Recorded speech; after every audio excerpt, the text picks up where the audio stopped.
다 같이 하나님 말씀 보겠습니다. 오늘 우리에게 주신 하나님 말씀은 누가복음 8장 4절에서 15절까지의 말씀입니다.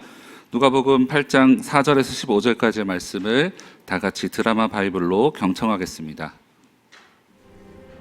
각 동네 사람들이 예수께로 나아와 큰 무리를 이루니 예수께서 비유로 말씀하시되 씨를 뿌리는 자가 그 씨를 뿌리러 나가서 뿌릴새 더러는 길가에 떨어짐에 밟히며 공중의 새들이 먹어버렸고 더러는 바위 위에 떨어짐에 싹이 났다가 습기가 없으므로 말랐고 더러는 가시떨기 속에 떨어짐에 가시가 함께 자라서 기운을 막았고 더러는 좋은 땅에 떨어짐에 나서 100배의 결실을 하였느니라. 들을 귀 있는 자는 들을지어다. 제자들이 이 비유의 뜻을 물으니 이르시되 하나님 나라의 비밀을 아는 것이 너희에게는 허락되었으나 다른 사람에게는 비유로 하나니 이는 그들로 보아도 보지 못하고 들어도 깨닫지 못하게 하려 함이라. 이 비유는 이러하니라. 씨는 하나님의 말씀이요 길가에 있다는 것은 말씀을 들은 자니 이에 마귀가 가서 그들이 믿어 구원을 얻지 못하게 하려고 말씀을 그 마음에서 빼앗는 것이요 바위 위에 있다는 것은 말씀을 들을 때에 기쁨으로 받으나 뿌리가 없어 잠깐 믿다가 시련을 당할 때 배반하는 자요 가시떨기에 떨어졌다는 것은 말씀을 들은 자이나 지내는 중 이생의 염려와 재물과 향락의 기운이 막혀 온전히 결실하지 못하는 자요 좋은 땅에 있다는 것은 착하고 좋은 마음으로 말씀을 듣고 지키어 인내로 결실을 하는 자니라. 아멘. 오후 예배 가운데 현장으로 또 온라인으로 함께 하신 여러분 주님의 이름으로 축복하고 환영합니다. 오늘 주님께서 우리에게 꼭 주고자 하시는 말씀을 받고 또 돌아가는 큰 은혜의 시간 되면 좋겠습니다. 여러분, 좋은 청중은 어떠한 분일까요? 제가 설교자로 써 있는데요, 좋은 청중이라고 부른다면 아마 잘 들어주는 분, 이렇게 고개도 끄덕거려 주시고 함께 눈을 맞춰주시는 분을 좋은 청중이라고 할 것 같습니다. 오후 예배 시간입니다. 예배도 또 이전에도 드렸고 셀 모임도 하시고 이제 집에 돌아가야 하는 그 전에 눈앞에 벚꽃이 아른거리지만 또 이 자리에 모여주신 여러분 정말 감사합니다. 그렇다면 여러분, 좋은 신앙은 어떤 것일까요? 좋은 신앙을 가진 사람은 어떠한 사람을 말할까요? 좋은 신앙을 가진 사람은 잘 반응하는 사람입니다. 무엇에 잘 반응하는 사람일까요? 바로 말씀에 잘 반응하는 사람이 좋은 신앙을 가진 사람입니다. 많은 예배를 드리는 것도 좋겠지만 더 중요하고 더 높은 가치는 바로 말씀에 어떻게 반응하며 나가는 것이 중요합니다. 오늘 말씀은 예수님께서 전한 이 말씀에 어떻게 반응하고 있는지에 대해서 다루고 있습니다. 예수님께서 어떤 말씀을 전하셨죠? 마가복음 1장 14절과 15절 말씀에 이렇게 기록되어 있습니다. 요한이 잡힌 후 예수께서 갈릴리에 오셔서 하나님의 복음을 전파하여 15절 같이 읽겠습니다. 시작. 이르시되 때가 찼고 하나님의 나라가 가까이 왔으니 회개하고 복음을 믿으라 하시더라. 어떠한 말씀입니까? 하나님 나라 복음을 전하셨습니다. 하나님 나라는 하나님이 다스리시는 나라입니다.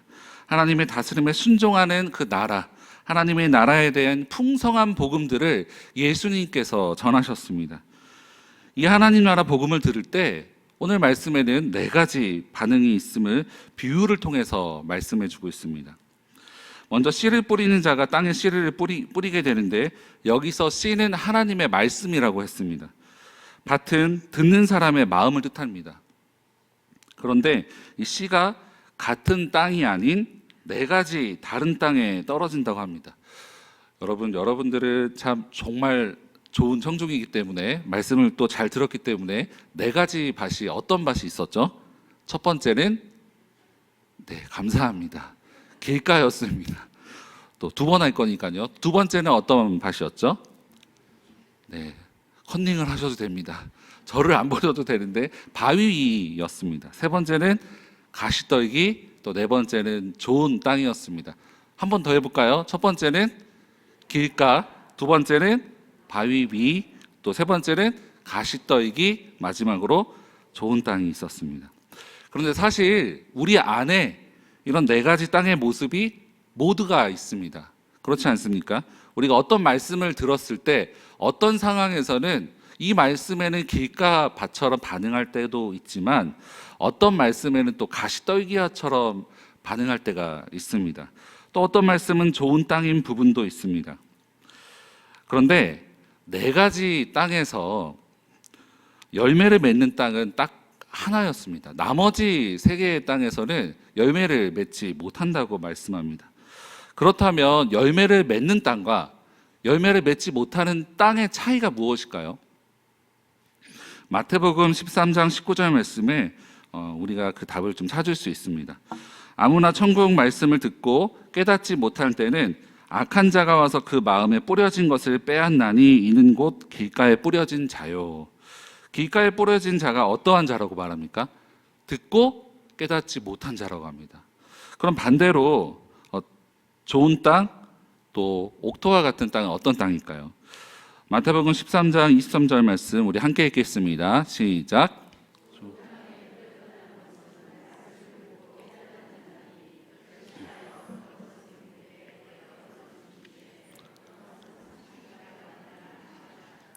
아멘.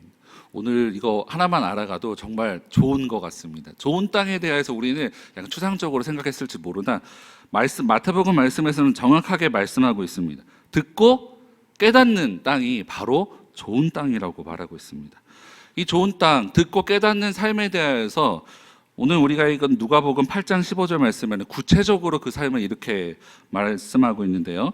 좋은 땅에 있다는 것은 착하고 좋은 마음으로 말씀을 듣고 지키어 인내로 결신하는 자리라 이렇게 기록되어 있습니다.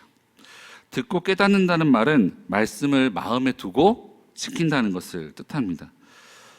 이 결실할 때까지 말씀을 마음에 두고 지키는 자를 가리킵니다. 이것을 다른 말로 하면 말씀 아래 머무는 자를 가리킵니다. 이것이 바로 듣고 깨닫는 것입니다. 우리 안에 오늘 이 말씀을 듣고 깨닫고 그 말씀 안에 머무는 은혜가 있기를 간절히 기도합니다. 자, 그럼 이 네 가지 종류의 밭을 간단하게 좀 살펴보기 원합니다. 첫 번째입니다. 누가복음 8장 5절 말씀 보면 씨를 뿌리는 자가 그 씨를 뿌리러 나가서 뿌릴새 더러는 길가에 떨어짐에 밟히며 공중의 새들이 먹어버렸고 이렇게 기록되어 있습니다. 여기 길로 번역된 것은 헬라어로는 밭과 밭 사이를 뜻하는 밭두렁입니다. 그러니까 더러는 이 씨가 밭두렁이나 그 주변에 떨어져서 그대로 노출되어 있어서 새들의 먹이가 됩니다. 예수님의 해석에 따르자면 여기서 공중의 새는 사탄, 마귀를 뜻합니다. 길가에 떨어진 씨는 흙 안으로 들어가 보지도 못하고 튕겨 나옵니다. 그러니까 길가에 떨어졌다는 것은 길가의 마음은 바로 하나님 나라의 복음이 들려졌을 때 튕겨내는 반응을 말합니다. 무관심하거나 내 생각과 다르기에 거부하는 반응입니다. 예수님의 이 하나님 나라 복음을 들은 바리새인, 서기관들, 이 사람들은 몇 대째 하나님을 믿고 있다고 말은 하였지만 자기 의가 너무 강하여서 하나님 말씀을 다 튕겨내는 모습을 보여줍니다. 이러한 반응이 바로 길가라는 것입니다. 두 번째로는 바위 위입니다. 누가복음 8장 13절 말씀을 보면 바위 위에 있다는 것은 말씀을 들을 때 기쁨으로 받으나 뿌리가 없어 잠깐 믿다가 시련을 당할 때 배반하는 자요라고 기록되어 있습니다. 그러니까 이 바위 위에 떨어진 이 모습과 비슷한 게 어떤 것일까요? 좋은 땅과 비슷합니다. 사실은 바로 씨가 뿌려지자마자 자라는 것이 똑같기 때문입니다. 그런데 무엇이 다르다고 말합니까? 바로 싹이 났다가 금세 시들어 버린다고 합니다. 하나님 나라의 복음을 듣고 그 말씀대로 살려고 세상 가운데 나갔을 때 뿌리가 연약하여서 고난이 왔을 때 인내하지 못하고 시들어 버리고 말라 버린다는 것입니다. 요한복음 15장 18절 19절 말씀인데요. 세상이 너희를 미워하면 너희보다 먼저 나를 미워한 줄 알라. 너희가 세상에 속하였으면 세상이 자기의 것을 사랑할 것이나 너희는 세상에 속한 자가 아니요 도리어 내가 너희를 세상에서 택하였기 때문에 세상이 너희를 미워하느니라. 이 말씀을 보면 하나님 나라의 복음을 받아들이고 이 땅 가운데 세상의 빛과 소금으로 살아갈 때 필연적으로 따라오는 것이 고난과 또 시련이라는 것입니다. 근데 돌 위에 떨어진 이 씨들은 뿌리가 연약하여서 금세 시들어 버린다는 것입니다. 이러한 믿음은 바로 감정의 뿌리를 내린 믿음입니다. 기쁜 마음으로 말씀을 받습니다. 목사님 은혜 받았습니다. 오늘 정말 큰 은혜 받았어 라고 말하나 그 뿌리가 감정에 둘 때 우리가 고난과 시련 앞에 속수무책으로 무너지게 된다는 것입니다. 감정도 정말 중요합니다. 그러나 말씀에 뿌리 내린 것이 정말 중요하다는 사실 여러분 잊지 마시기 바랍니다. 다음으로는 가시떨기에 떨어진 씨가 있다고 합니다. 누가복음 8장 14절 말씀을 우리 함께 읽겠습니다. 누가복음 8장 14절입니다. 시작. 가시떨기에 떨어졌다는 것은 말씀을 들은 자이나 지내는 중 이생의 염려와 재물과 향락의 기운이 막혀 온전히 결실하지 못하는 자요. 여러분에게 아마 여러분은 어떤 땅인 것 같습니까? 라는 질문을 한다면 대다수의 분들이 이 땅을 선택할 것 같습니다. 가시떨기에 떨어진 것은 자라나는 것처럼 보이나 가시떨기 때문에 결실하지 못합니다. 말씀을 듣고 깨달아 인내함으로 결실해야 되는데 이 가시떨기가 무엇이라고 말합니까? 이생의 재물과 향락, 염려라고 말합니다. 마태복음 6장 30절과 31절 말씀에 이렇게 기록되어 있는데요. 염려에 대한 말씀입니다. 오늘 있다가 내일 아궁이에 던져지는 들풀도 하나님께서 이렇게 입히시거든 하물며 너희가 보냐 믿음이 작은 자들아 그러므로 염려하여 이르기를 무엇을 먹을까 무엇을 마실까 무엇을 입을까 하지 말라라는 것입니다. 이러한 가시덤불은 하나님 말씀을 받아들이고 또 그렇게 살아가려고 할 때 자녀 걱정, 또 남편 걱정, 집 걱정, 또 물질 걱정, 직장 걱정 때문에 하나님 나라의 삶을 살아가지 못하는 것을 뜻합니다. 그런데 놀라운 것은 예수님께서는 염려와 믿음을 연결시켜서 지금 우리에게 말씀하고 있다는 사실입니다. 그러니까 염려는 언제 찾아온다는 것을 우리가 알 수 있습니까? 하나님께서 우리의 삶을 일거수일투족을 아시며 보호하시고 인도하신다는 사실이 그 믿음이 흔들릴 때 우리 가운데 가장 먼저 찾아오는 것이 바로 염려라는 것입니다. 그래서 베드로전서 5장 7절 말씀에 너희 염려를 다 주께 맡기라 이는 그가 너희를 돌보심이라. 아멘. 이렇게 말씀하셨기 때문입니다.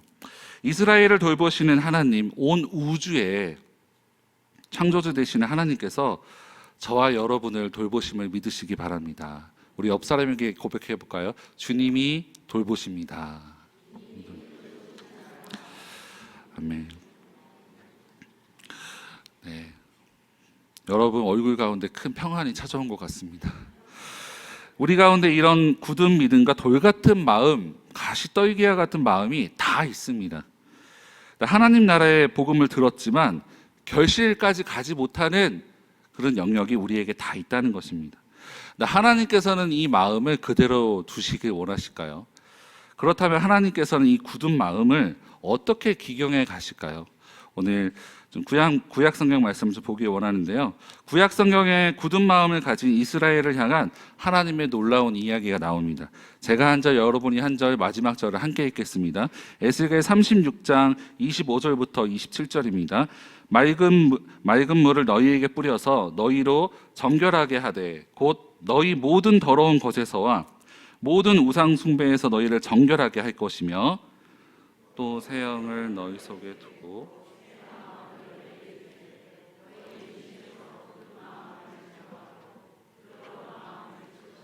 함께 있습니다. 또 내 영을 너희 속에 두어 너희로 내 율례를 행하게 하리니 너희가 내 규례를 지켜 행할지라. 아멘. 에스겔의 배경은 어디입니까? 바로 바벨론과 이스라엘 본토인데요. 이 백성들이 왜 바벨론에 갔을까요?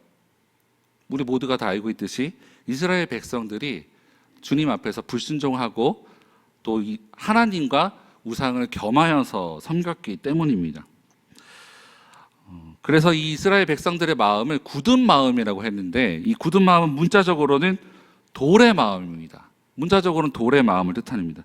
교만하고 뻔뻔하고 하나님 말씀을 듣기 싫어하고 하나님의 다스림을 거부하는 마음, 이것이 바로 돌의 마음, 굳은 마음인 것입니다. 그 결과 이스라엘 백성들은 어떻게 되었죠? 바벨론에 멸망을 당하게 되고 포로로 붙잡혀가게 됩니다. 이 이야기는 여기서 끝나도 전혀 어색하지가 않습니다. 왜냐하면 그들은 마땅한 벌을 받았고 심판을 받아 마땅하기 때문입니다.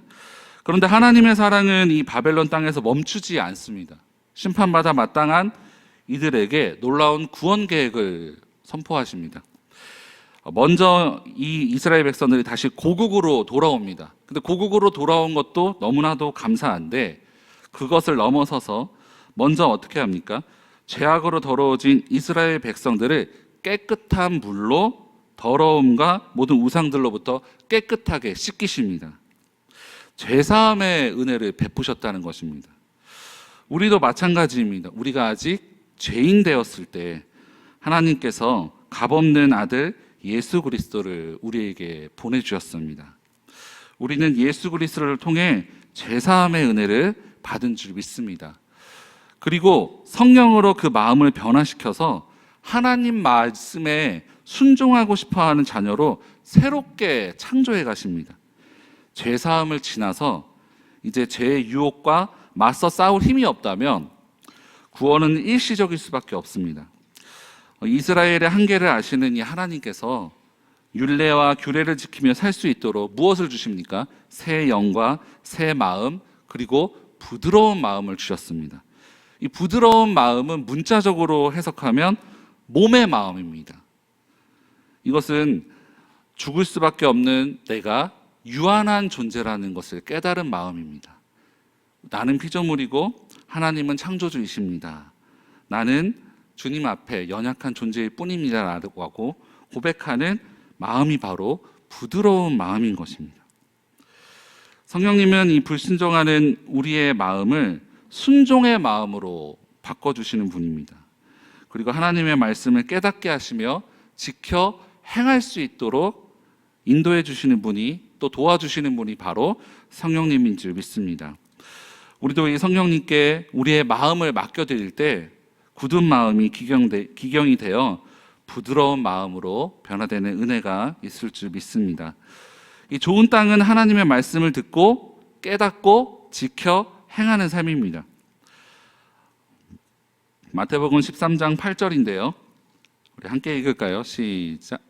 8절입니다. 13장 8절인데 제가 읽겠습니다.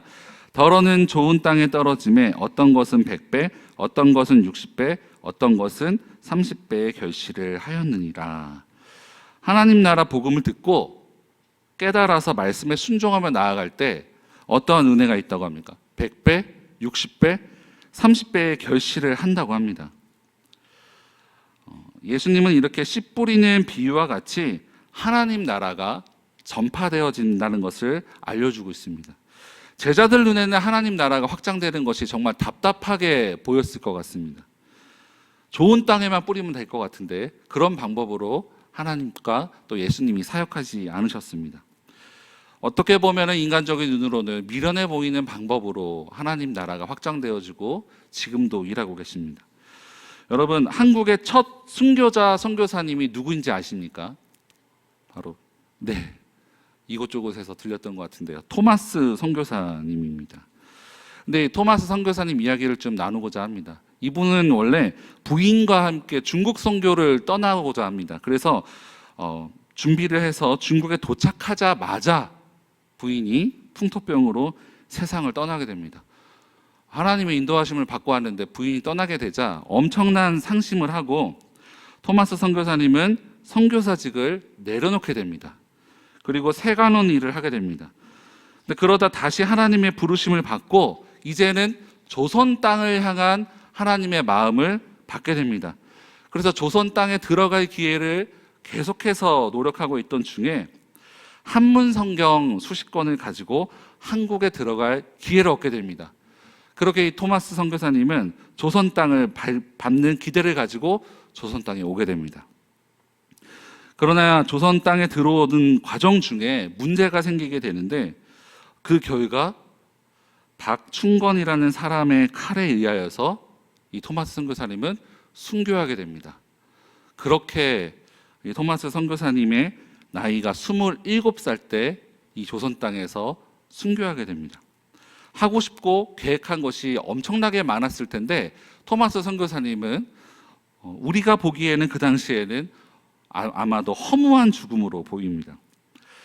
그런데 이 토마스 선교사의 죽음을 목격한 사람이 있었습니다. 최치량이라는 사람인데요. 그 당시에 13살이었습니다.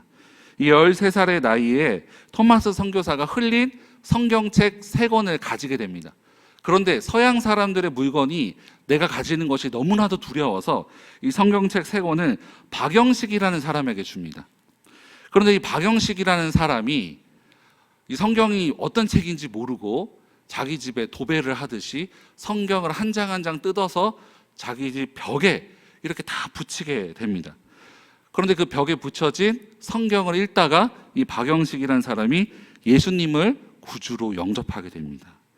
시간이 흘러서 성경책이 무서워서 박영식에게 줬던 누구라고 했죠?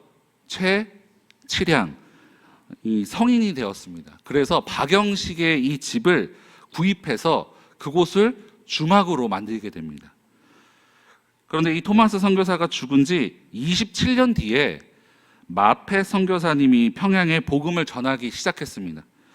그때 이 최치량의 주막에 이 마페 선교사님이 머물게 된 것입니다. 그곳에서 무엇을 봤습니까? 주막 벽에 뭐가 붙어져 있었죠? 성경이 붙어져 있는 것을 보게 됩니다.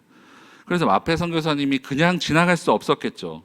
그래서 최치량과 많은 시간 깊은 대화를 나누게 됩니다. 그렇게 최치량도 예수님을 믿고 또 세례를 받습니다. 그리고 최치량의 주막이 바로 평양 최초의 널다리골 예배당이 됩니다. 이 널다리골 예배당이 바로 1907년에 평양 대부흥 운동의 중심이었던 장대현 교회가 됩니다. 그 장대현 교회의 길선주 장로님이 바로 조선 최초의 장로교 목사가 됩니다. 더 놀라운 것은 토마스 선교사를 죽인 이 박충건이 마페 선교사를 찾아와서 주님을 만나고 또 이 성경책을 조카인 이영태에게 주자 이영태는 성경을 많은 부분 또 번역하는 일에 헌신하게 됩니다. 여러분, 이런 역사가 어디에서 시작했습니까? 바로 로버트 토마스 선교사의 허무해 보이는 이 죽음으로부터 시작되었다는 것입니다. 하나님 나라는 말씀을 깨닫고 말씀 안에서 인내하며 순종함으로 살아가는 자들을 통해 전파된다는 사실을 여러분 믿으시기 바랍니다. 오늘 말씀은 계속해서 이 밭에 집중하는 것처럼 보입니다. 그런데 여러분도 성경을 읽어보면 이것에 오늘 말씀에 표제가 있습니다. 표제가 무엇입니까? 씨 뿌리는 자의 비유입니다. 왜 밭의 이야기를 계속하다가 이 제목은 왜 씨 뿌리는 자의 비유일까요? 이것은 바로 처음에 씨 뿌리는 분은 예수님이셨습니다. 그런데 예수님께서 하나님 나라의 복음에 씨를 뿌리십니다. 그런데 어떤 결과를 나타냅니까? 듣고 깨달은 자들을 통하여서 30배, 60배, 100배의 결실을 냅니다. 그런데 우리가 만약에 그 결실을 맺었다고 했을 때 그 결실은 나의 삶을 위한 결실일까요? 나의 삶의 윤택함과 내가 더 누릴 열매를 내가 맺은 것일까요?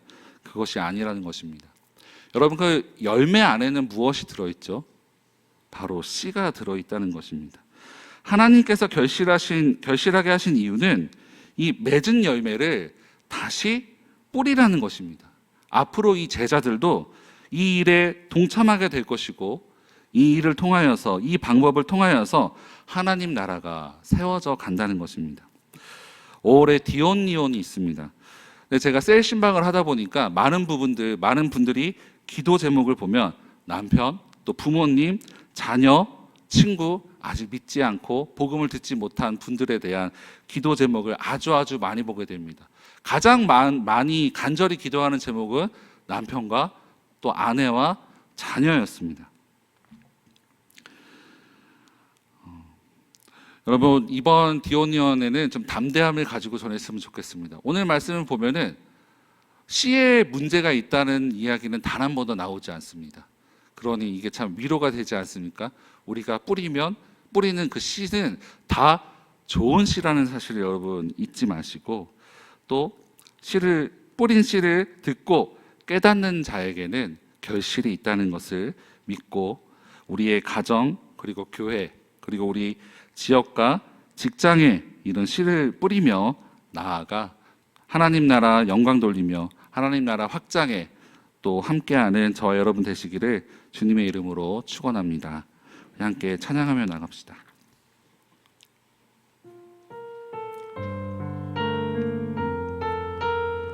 세상의 빛과 소금의 삶을 살기 원하는 마음으로 함께 고백하겠습니다.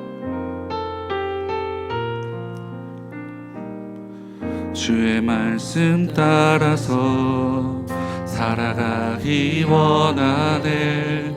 세상의 소금 되어 주만 나타내리라. 주의 말씀 따라서 살아가기 원하네. 세상의 빛이 되어 예수만. 처음부터 한 번 더 고백합니다. 주의 말씀 따라서 살아가기 원하네. 세상의 소금 되어 주만 나타내리라.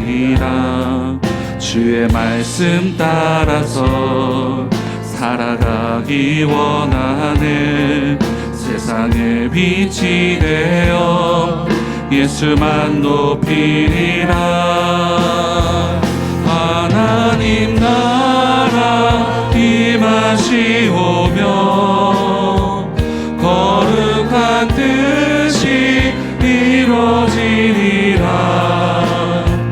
모든 어둠 이기었도다. 오 주님만 영광. 하나님 나라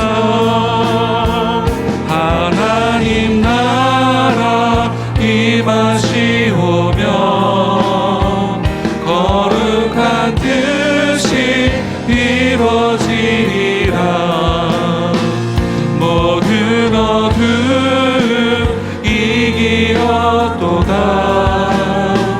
오 주님만 영광 받으소서. 오 주님만 영광 받으소서.